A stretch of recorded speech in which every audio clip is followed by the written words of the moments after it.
జై శ్రీరామ్. మన హిందూ దేవాలయాల్లో తీర్థానికి ఉన్న ప్రాముఖ్యత మీ అందరికీ తెలుసు. దాని యొక్క రుచి మీకు ఎక్కడికి వెళ్ళినా దొరకదు. సో అలాంటి తీర్థాన్ని ఎలా తయారు చేసుకోవాలో, దానికి కావాల్సిన పదార్థాలు ఏంటో మీ అందరికీ చూపిస్తాను. ముందుగా మనకు కావాల్సింది జాజికాయ, జాజి పువ్వు, లవంగాలు, పచ్చకర్పూరం, ఇలాచి, యాలకులు. ఇవన్నీ కూడా సమపాగాలుగా తీసుకోండి. 10 గ్రాములు తీసుకోండి, లేదా 100 గ్రాములు తీసుకోండి. ఎంత కావాలో అంత తీసుకోండి. ఇదంతా కూడా ఫైన్ పౌడర్ చేసుకోండి. మీరు ముందుగా ఈ జాజికాయల్ని పగలగొట్టుకొని మిక్సీ చేసుకోండి, లేదా మీకు మంచి రుచి కావాలంటే రోట్లో వేసుకొని మెత్తగా పౌడర్ చేసుకోండి. ఈ ప్రతి ఒక్క పదార్థంలో కూడా చాలా అంటే చాలా ఔషధ గుణాలు ఉన్నాయండి.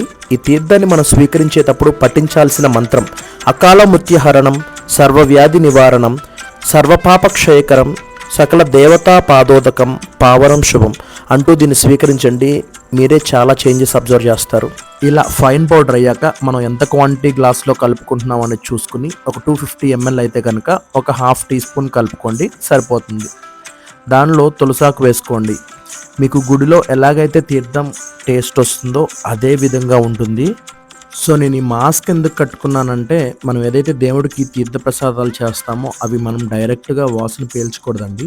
సో అందుకనే నేను ఈ క్లాత్ అనేది కట్టుకున్నాను ముఖానికి.